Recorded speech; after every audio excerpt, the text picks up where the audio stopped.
Welcome into the PHNX Cardinal podcast presented by the DraftKings Sportsbook app, an official sports betting partner of the NFL. We are here, Saul, Bookman, Johnny Venerable, live in Indianapolis with an emergency podcast. Yay! As a result, Kliff Kingsbury, Steve Keim are staying in the desert for another 5 to 6 years. They have agreed, per league sources, to a contract extension, Saul, that locks them up through 2027. Thoughts? Well, I mean, the Cardinals confirmed that by putting out a statement saying that it's basically all about their leadership over the last several years in turning this franchise around. And that's subjective in terms of what you think development is. Yeah.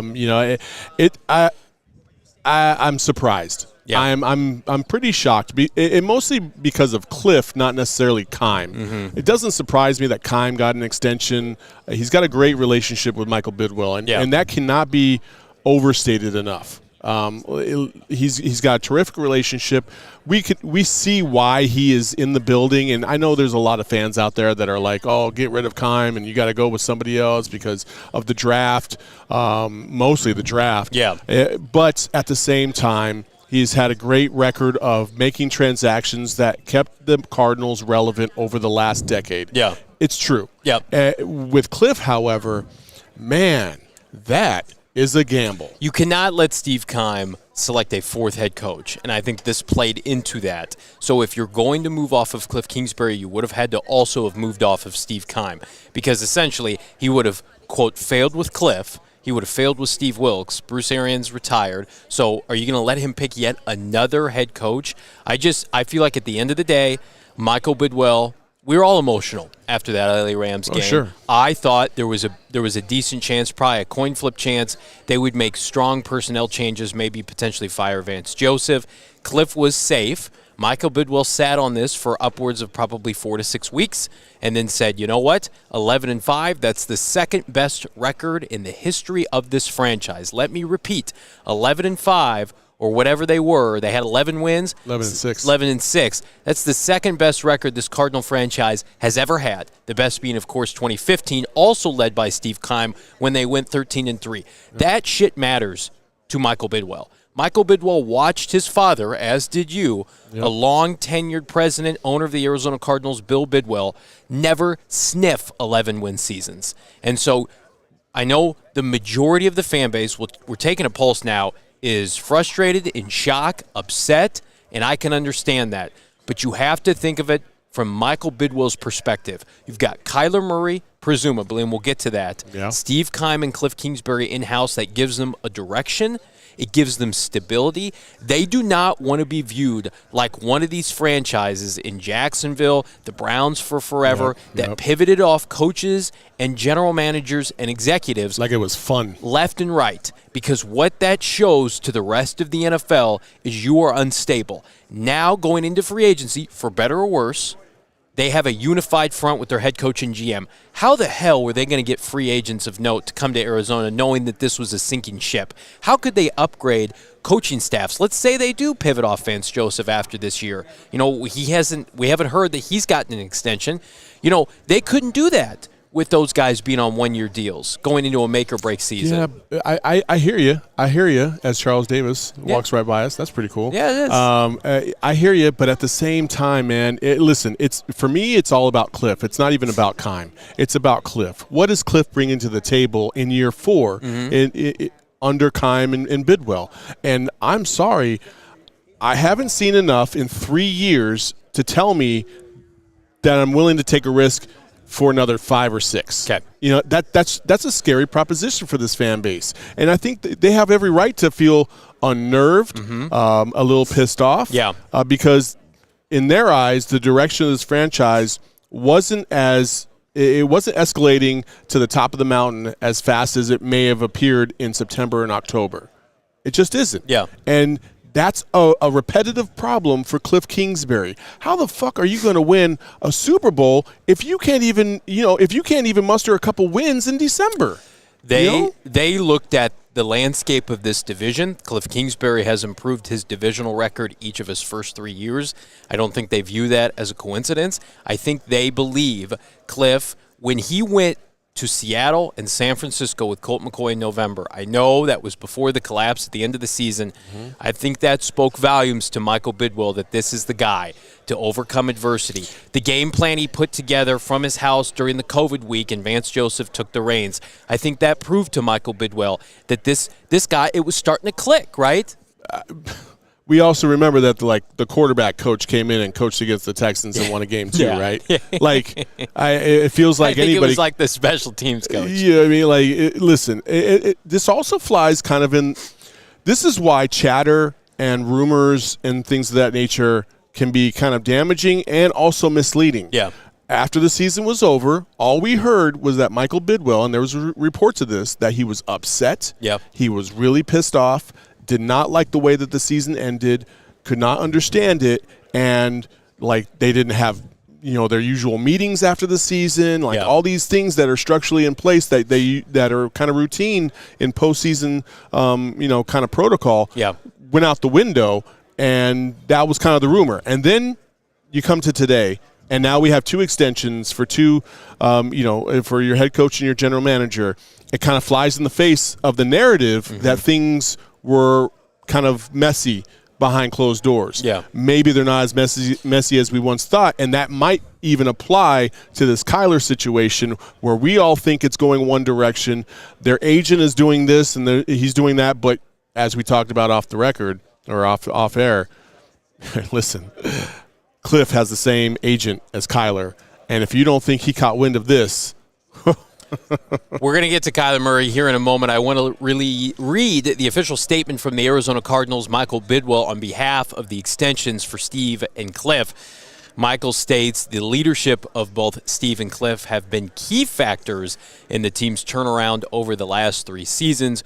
We are all looking forward to continuing that progress and recognize these 2 individuals will be a big part of achieving our long-term goals as an organization. Now, Steve Keim has over 70 victories as the GM of the Cardinals. He's over 500, I believe, by 5 or 6 games. Kliff Kingsbury, if you don't include the postseason loss, is right at 500 in 3 seasons. He's gotten better each of his first 3 seasons, and again, you can't overshadow his collapses at the end of the year. But Michael Bidwill is hedging his bet, and this is just what I take from this, that they will continue to get better. Now, do we think that they're going to go from 11 wins to 14 to 15? No. But I think Michael Bidwill believes with this regime, for better or worse, especially now in the NFC and the AFC, additional playoff spots, they will be in the mix every single year. That's a stark contrast to living in the top 10 in the draft. We're here at the Combine. We forget, Cardinals are picking 23rd, right? They used to be the Detroit Lions. They used to be forever the Cleveland Browns, the Jaguars, the dysfunctional teams. Now the Giants have become the Jets. That used to be a staple of this organization. Does Steve Keim need to do a better job in the draft? Hell yes. He needs to do a much better job in the first round, identifying players of need that fit their scheme and getting immediate production. But outside of that, and I wrote an article earlier this year, GoPHNX.com, he had a historic offseason last year around this time. Now, if you want to, throw away the Zaven Collins pick, I would say from a free agency standpoint, J.J. Watt, A.J. Green, James Conner, Matt Prater trading for Rodney Hudson. Yeah. You don't think Michael Bidwill saw those moves? Savvy moves? I mean, Kliff Kingsbury was the coach of the year through 12 weeks of the season? Yeah. Steve Keim was also the executive of the year. And it wasn't Steve Keim that lost all those games down the stretch. Now it's a cumulative effort. Again, it's Kliff. It's Kliff Kingsbury. So, but I feel like the most of the fan base right now, Saul, is pushing back on Keim more than Kingsbury. Yeah, and that's a little surprising. Yeah. It's a little surprising to me. And listen, hey, you're going to feel however you want to feel. And there's been a lot of people that have been on the anti-Keim train for a while. You know what I mean? Very much so. And listen, the draft has a lot to do with that. When we mention several times, especially being here at the Combine, about Isaiah Simmons and Zaven Collins specifically, you could say those were 2 missed picks because of the lack of playing time both have seen. Yeah. That draws a lot of questions. In addition to all the other draft picks that have seemingly come through those doors and gone right out and haven't really produced anything. People have a legit beef with that. But when it comes to the other side of the equation, and listen, there's kind of a three-pronged approach to being a GM. The draft is one, free agency, and then what you do during the regular season to improve your team. Yep. And Steve Keim has done the last two at a very elite level compared to a lot of executives in the NFL. His trades, you can't argue it. They are a thing of beauty for what he gives up to what he gets. Getting Zach Ertz for a 5th-round pick and a developmental corner. Dude, getting D-Hop for a bag of chips, dog. Like David what? Johnson, a 2nd-round pick. Rodney Hudson for a 3rd. And then the Zach Ertz trade in the middle of the season. Right. I think you already said that. It is only with the first-rounders, and I'm sure Michael Bidwill knows this. They've clearly talked about it. And we asked him yesterday, the sense of urgency facing that 23rd pick this year, finding a plug-and-play guy, and he made an excuse about COVID, and he's still high on Xavier Collins and Isaiah Simmons, as is Kliff Kingsbury. But that is his big flaw. Can he remedy that? I don't know. Yeah. But at the end of the day, Michael Bidwill has seen enough to make a decision, and I think it is, to your point, more of an encouragement on Steve, and Steve is probably saying, Kliff is my guy. We hired him. Let's see this through. Because at the end of the day, this organization has seen too much turmoil and instability. It's, to me, Kliff Kingsbury represents that girl you used to date that isn't volatile, but she's not really a lot of fun either. She's just kind of right in the middle. And you become roommates. And you're just, you're content with her. Yeah. You know what I mean? And she's content with you. And you guys are just kind of sitting on the couch watching TV every single day, and then you go to work the next day. It's just kind of like blah, blah, blah. Yeah. Kliff represents that to me. But what Michael Bidwill is essentially saying is that Kliff Kingsbury has shown him the progress, especially on the offensive side in terms of scheme, because you had to have looked at that and seen how they broke down, why they broke down, the excuses as to why they broke down, and felt confident enough that the development in Kliff Kingsbury was going to get to an elite level, because you got some dudes in the NFC West that can coach their ass off. It's in a historic coaching division. And you cannot come up short. We're out last night, not to get off subject, and amongst all these other coaches, young coaches that have just been hired, so Mike McDaniels and Hackett, the dude from Denver, they're all a part of the coaching trees that exist in the NFC West. They're Kyle Shanahan disciples, they're Sean McVay disciples, and Pete Carroll, if he has Russell Wilson, they're a damn good organization and franchise. Both those guys are going into the Hall of Fame. So it's like you got to go in the NFC West with a full arsenal. And Michael Bidwill, for better or worse, said, these are the two guys I want in the foxhole with me. So we'll see how it plays out. We'll talk more about it here in a second, but I do want to remind everybody when Covington and Masvidal step into the octagon this Saturday at UFC 272, DraftKings Sportsbook, the official sports betting partner of the UFC, has a knockout offer for new customers. Bet just $1 on the main event. Get $100 in free bets no matter what. First round knockout, you get paid. Majority draw, you get paid. Double knockout, resulting in a no contest ruling, you get $100 in free bets no matter what. We want to remind everybody DraftKings is safe, secure, and reliable. And best of all, you can deposit and withdraw your cash whenever you want. It's a call to action. Download the DraftKings Sportsbook app. Use that promo code PHNX. Prosper with the UFC 272 main event. 21 and over. Arizona only. Gambling problem? Call 1-800-NEXT-STEP. New customer only. You do have to deposit a minimum of $5. Eligibility restrictions do apply. See DraftKings.com/sportsbook for more details. Well, the sub-bullet to all of this, Mr. Bookman, is now what happens with Kyler Murray. You mentioned it earlier. Kyler Murray, his agent Eric Burkhart, also represents Kliff Kingsbury. Kliff's got a new deal. This had to have been in the works for a little bit. Kyler Murray probably knew about it and said, hey, guys, I'm going to seat at the table. Let's keep the band together. Yeah. And now we're in the midst of this shitstorm with Kyler Murray that is, I believe, going to come to a head. But what do you think the immediate reaction from Kyler's camp, and also what the next move for the Cardinals will be? I think this is a good move. To keep Kyler happy, I think this is a good move. Yeah. Because Kyler and Kliff are boys. They are. Listen, for however we want to perceive this, and from my perception, Kyler can get his way with Kliff. and he wants to keep it that way. Yeah. So if Kliff gets the extension, he's going to be here for the foreseeable future. I can't see any reason why that would not play a part in Kyler being more content, more happy about staying in the desert and playing for this franchise for a while. I think they're going to get an extension done now. I do. Yeah. Like I said yesterday, I felt like when the day started yesterday, I just felt like Kyler was going to get traded. I really did. It was in my gut. I was like, man, I just don't see how this is going to end. After the last 2 days, I feel much better about what's about to happen. I do believe Kyler will get an extension. I don't know if he's going to get the $40+ million that he wants, but he's going to get compensation based on his performance thus far and the hope of what's about to come, because I do believe that the Cardinals believe in him. They just need to get more pieces around him that are more stable. Mm-hmm. It's not even about having the D-hops and stuff like that. It's more having a more stable offensive line, more consistent receiver play.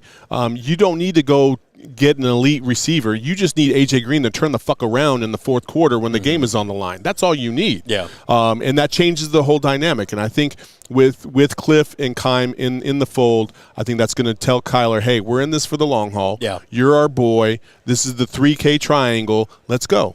There is no chance now that Kyler does not get extended this offseason. Yeah. Now, whether it's now or in the spring, later this spring, in the summer, right before camp, I would be shocked upon anything if you give, because these guys are in it together. There's a good chance now, for better or worse, Kliff Kingsbury is the only coach Kyler Murray has as an Arizona Cardinal. Because if this regime flames out in the next 3 to 4 years, that probably means Kyler Murray didn't play particularly well, and his time with the team could be over. So for better or worse, this threesome, Kliff, Keim, and Kyler, are the regime. There is no way that Kliff Kingsbury would sign that contract with Steve Keim.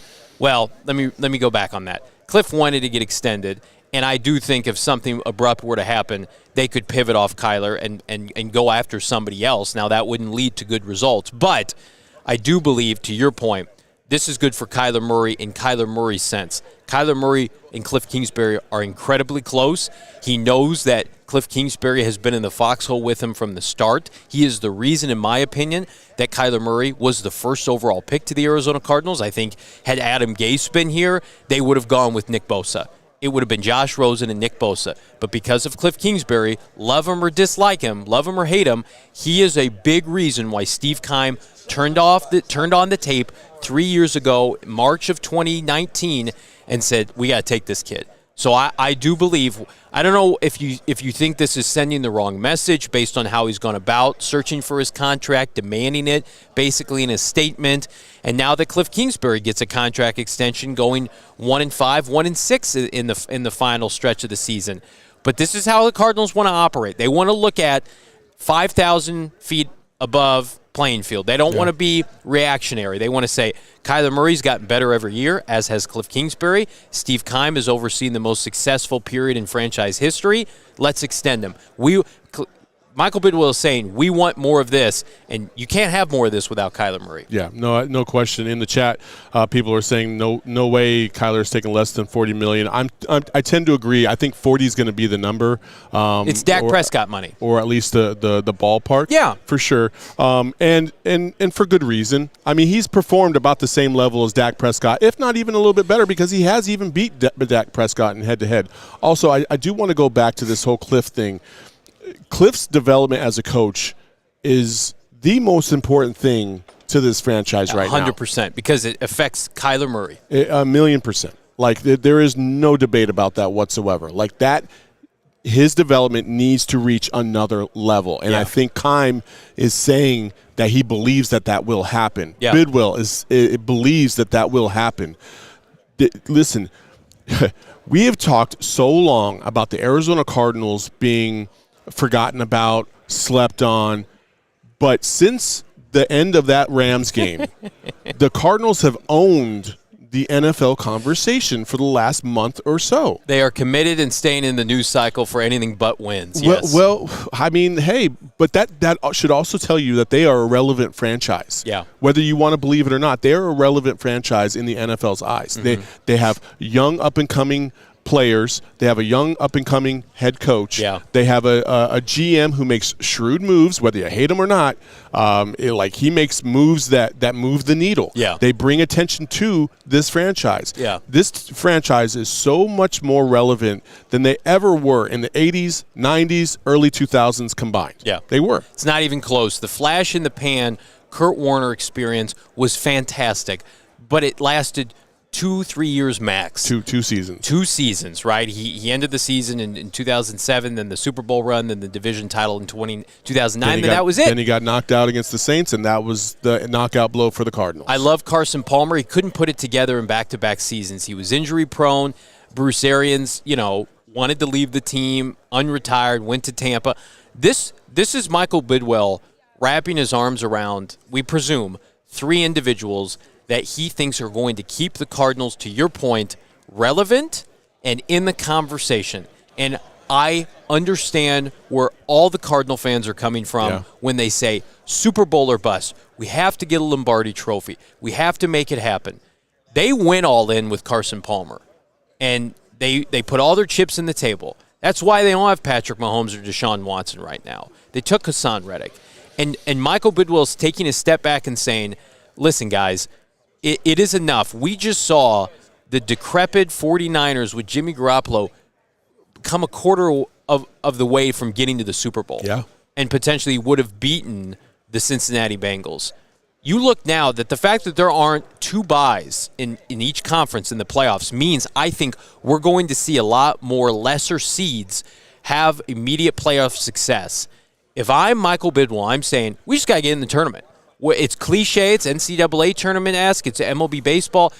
Get us in, and we can win a couple games. Well, listen, the Cardinals understand. Michael Bidwill understands this more than anything else. You have to be competitive, and you don't necessarily have to be in championship contention every single year. I know that's the goal for all of us fans. We want to win. We want to win a Super Bowl. Yeah. But far more damaging to your brand and your product are when you are completely irrelevant. Yeah. Detroit, Jaguars, Cleveland, basically the entire time they've been in Cleveland. Miami. Like they have fallen off the face of the earth basically in the NFL's eyes and to the other teams around them.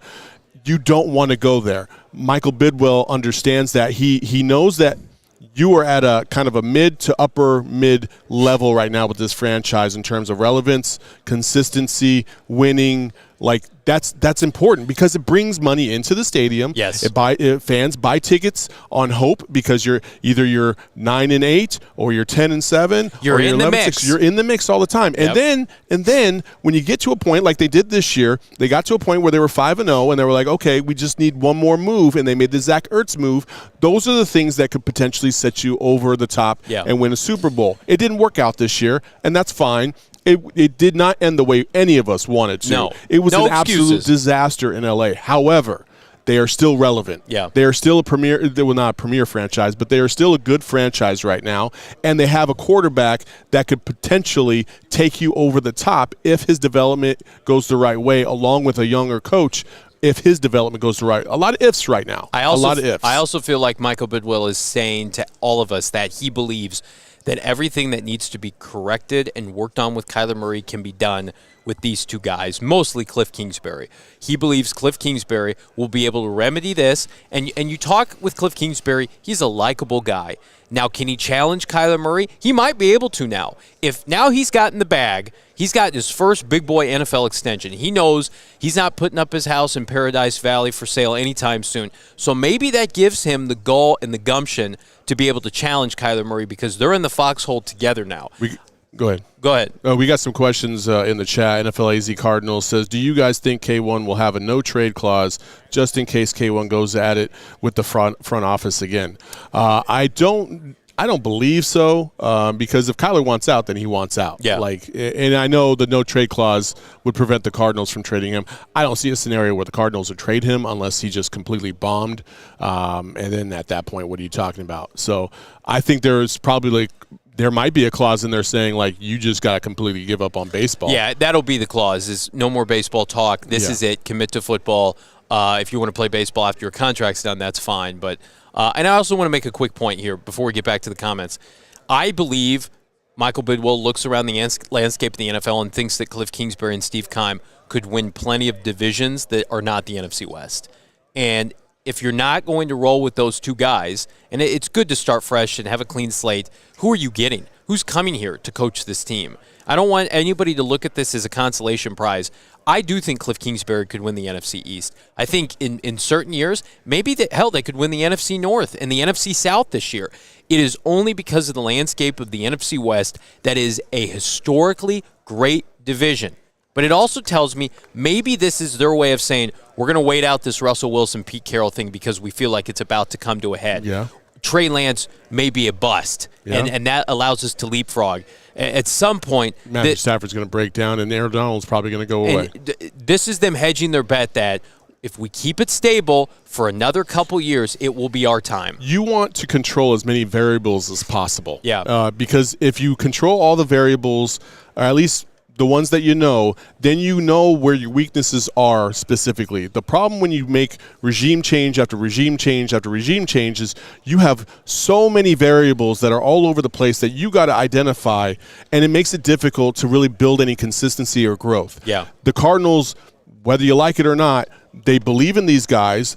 Michael Bidwill understands what they bring to the table and what they don't bring to the table, and they're probably going to try and supplement those weaknesses as best they can to try and get this team an NFL championship. And listen, we'll see if it works. Yeah. We'll see if it works. I'm not a big Kliff guy myself. I've said that a million times, but hey, these guys believe in it. They're the ones paying the big checks, and so here we go. The one thing I appreciate about Steve Keim, and you watch this organization be in the back seat of conversations and marquee moves for so long, he is box office in the offseason. They make franchise-changing trades seemingly every year. They are in the mix for mega free agents. They courted J.J. Watt when no one thought they could. They acquired, as you mentioned, DeAndre Hopkins, right? They made the shrewd move of pivoting off Josh Rosen and getting Kyler Murray. They are not a franchise like the New York Giants, for instance, that is stuck in the 1980s, the 1990s. Lawrence Taylor ain't walking through that door. That's right. They are trying to be ahead of the curve. They have invested a lot of resources in their analytics department, right? The move to pivot off Steve Wilks and to double down on Kliff and Kyler has paid off. It's been a success. Whether you think it's been a roaring success or a moderate one, you can argue that point. It has not been, for instance, what's been a failure? Daniel Jones and that regime. And that's why it's being gutted right now. Yeah. Daniel Jones was drafted at the same time as Kyler Murray. Kyler Murray, we presume, and Kliff and Keim are getting extended. That tells you what the rest of the league probably thinks it's a success. Now listen, we talked about this so many times about the development of all these pieces, right? But again, you got to control everything. I feel confident in saying this. The Cardinals are going to be relevant in terms of the division and being competitive. How relevant is going to completely be dictated by those two guys. Yeah. That's it, Kliff and Kyler. I want to remind everybody, go check out gophnx.com right now for exclusive content you can't find anywhere else. I will have articles up and posted this afternoon on the Combine, on this news in particular.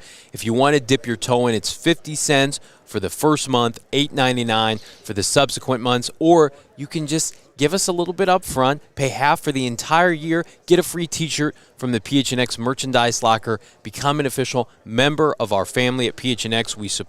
We thank you for all of the support. Again, go PHNX.com. We got a little, listen. This Combine experience has been pretty cool.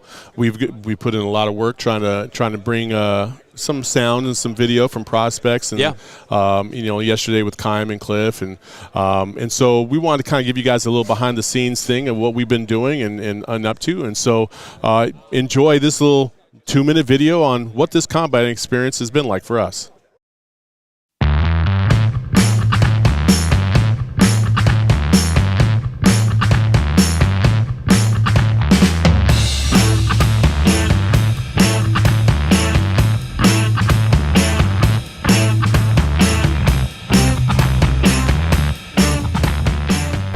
Is this your first Combine?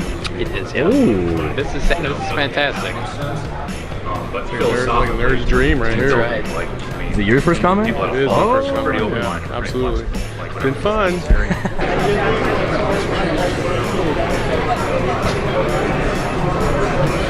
All right, good afternoon. With Kyler Murray potentially getting a contract extension, whether it be now or in the future, does it prohibit you from kind of splurging on those kind of players? Do you feel more, I don't know, reluctant to trade away maybe the 23rd pick for a veteran and opting to build through the draft instead? Well, ideally, when you have a young quarterback, you do want to build around them to some degree. But again, that's that balance. Yeah. You know, you only have so many players that can produce right away. And if you have a known commodity and it's a relatively decent draft pick, you have to weigh the balances. And again, with not only the compensation you're giving up, what's the contract look like? What have we learned from Cardinals GM? Oh man! First of all, he's a smooth talker, right? Like he nailed that. On top of that, just clarifying the Kyler stuff. I mean, it's pretty much carbon copy what you thought you were going to get from him. He also made sure to reference that it was a group decision with his defensive coaching staff to take Zaven Collins last year, where it's been at least perceived publicly that he forced that pick or, this, that, the other. Then he mentioned also other star players like Byron Murphy and Jalen Thompson who need extended. So, a lot of work to be done. So that thing right there? That is the place where the Madden people capture the players' faces and bodies for their video game. I'm gonna go ask if they'll let me see inside. All right. Sweet. Oh. Yo. So about 30 here. Kind of all I needed to see. Yeah. All right. Thank you so much. Kyler Murray's a different animal. He's 24 years old. He's a franchise quarterback, two-time Pro Bowler, Offensive Rookie of the Year. His brand, and I've said this from the start, is bigger than the Arizona Cardinals, whether they want to believe it or not. It's a cold day in hell when you show up for off-season work and your franchise quarterback isn't there. So I believe that he will get close to what he's asking for in the coming months.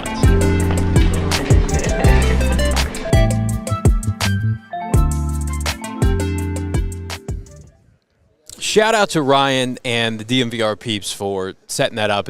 That was fantastic. I hope you enjoyed it. Just a little bit of insight into our first really 24 hours here in Indianapolis. And it's funny, I was thinking about it, Saul, like, we have barely touched on the prospects yet. Like, that is the reason a large majority of people are here is to talk about the prospects on display. And again, it's the Cardinals dominating the news cycle. Yeah. The press conferences yesterday, which were some of the most robust crowds you'll see here in Indianapolis, wanting to hear from Steve and Kliff. Amidst that, we're boarding the airplane yesterday and we're dissecting that statement. And then now we've got extensions. Also, just to kind of double back on the Kyler thing, I was just over there about an hour ago. Yeah. And the line and the crowd around Pickett, Kenny Pickett's podium. Quarterback Pittsburgh. Yeah. And he's supposed to be one of the higher level quarterbacks here at the Combine, was massive. Yeah. Massive. Bigger than any of the GMs and coaches yesterday. Yeah. That was massive. And that tells you that it is hard to find high level quarterback play in the NFL. It just is, because this year's class isn't even good. It's just okay. Yeah. And so it's just amazing to me how much of a premium that position is in a lot of scouts and a lot of GM's eyes. We have Kyler. We can't let him go. They're not going to let him go. They understand the value of him. I'm more convinced than ever that they will get a deal done before everything is said and done. And I think this today, as shocking as it is, and I don't think anybody saw this coming at all, kind of leads you towards that direction of bringing Kyler back. When I got notified of the trade, I could not believe the timing of it. Like, you would assume something like this would have happened maybe shortly after the season to reaffirm, Bidwill's commitment despite the sputter down the stretch, the collapse down the stretch. But it being announced in the midst of this entire Kyler drama cycle is just unbelievable. We have never seen anything like it. There are so many different ways that we can continue to dissect it, but I think, again, what I want to just try to reassure everybody out there that is upset, that is frustrated, look at, and especially the young folks out there. I have my elder statesman here, my elder statesman Cardinal fan. My father's been following this team for 40-plus years. What we're experiencing right now is the most successful era of Arizona Cardinal football in franchise history. Yeah. It's okay to ask for more, to push the envelope. Yeah. New uniforms, better home experience, right? We're all about putting pressure on this organization to be better. But they have done more in less time compared to 30-plus years of, outside a couple flash-in-the-pan experiences, irrelevance. Listen, before we wrap up here, I do want to give a shout-out to our peeps over at the DNVR. We came here together. They've been covering the Broncos and hoping and praying that they get a good quarterback, which probably won't happen in this draft. We even talked to Nathaniel Hackett yesterday. And he's a spectacular human being. I'll tell you that much now. We got to talk with Nathaniel Hackett, not to cut you off, for like a half an hour in just a social setting. Like, now that Kliff's locked up, like, Kliff needs to come out. And like, Kliff, we'll hang out with you. Kliff, like, don't you want to hang on with you, us? man. Come on, man. Let's go with the Bavellini Scotch over here at St. Elmo's. You know what I mean? Like, come on. Anyway, just a major shout out to these guys for doing what they're doing, and also a major prop to Allie Monroy. Allie, thank you so much for all your hard work. We appreciate you. Of course. And everybody back home getting us all these elements for these shows. It's been hustle and bustle. It's been a great experience, and Johnny did not let the Cardinals off the hook yesterday. He asked multiple questions in the face of Keim and Kliff when they thought they were off the hook. He asked it again. So shout out to you, my friend. Thank you. It was fantastic to watch that all come to a head, and the journey continues. It does. So much fun to get to do this emergency pod amidst this news, no matter how you feel. But do us a favor, like, subscribe wherever you get your podcasts. Go to PHNX.com, become a member, continue supporting us. For the folks that are listening that have supported us, we thank you. We will be back live in Indianapolis the rest of this week, and we'll be back, presuming there isn't any more breaking news today. Well, if Kyler signs a contract extension, we'll be right back here. See you guys tomorrow.